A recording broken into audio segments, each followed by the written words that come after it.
Watuhumiwa hao waliokamatwa katika operation iliyoanza tarehe 19 mwezi wa kwanza hadi tarehe 31 mwezi wa kwanza mwaka huu.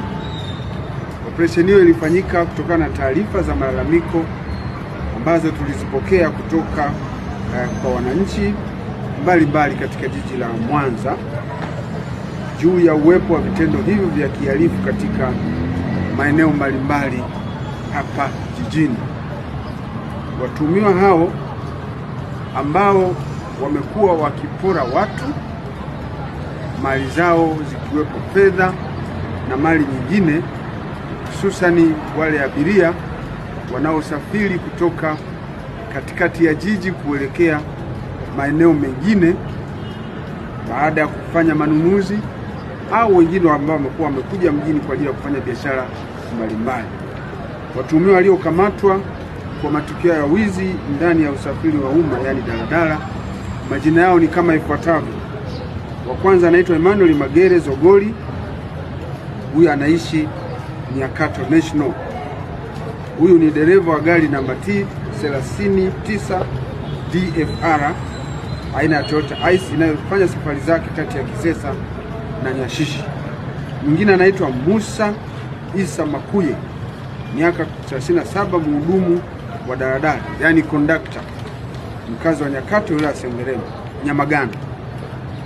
Watatu ni Mwita Rashidi Joseph, miaka 47, huyu ni mpiga debe kwenye gari namba T 39 DFR, mkazi wa Nyakato National, wilaya ya Nyamagana.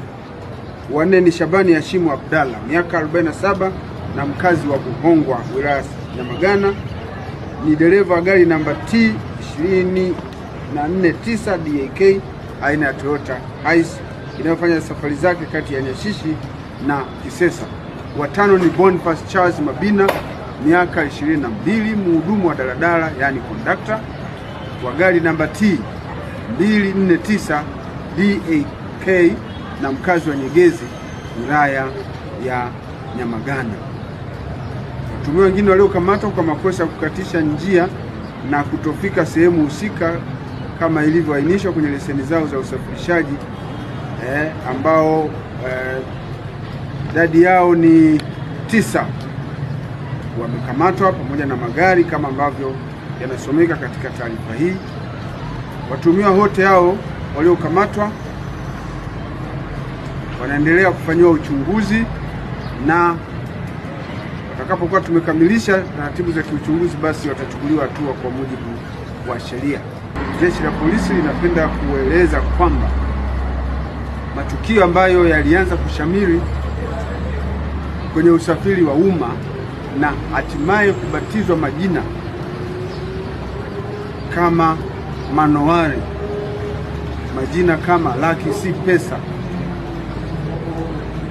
hayo majina ni majina yanayoendeshwa na magenge ya kihalifu ambayo sisi jeshi la polisi hatuwezi kuungana nayo kwa namna yoyote ile, na ndio maana baada ya kupata taarifa hizi ukafanyika msako mkali ili kuweza kuwakamata na kuwachukulia hatua kama hivi ambavyo tumefanya. Msako huo utaendelea ili kuhakikisha kwamba makundi hayo ya kihalifu hayaendelei kutamba katika jiji la Mwanza na maeneo yake mengine.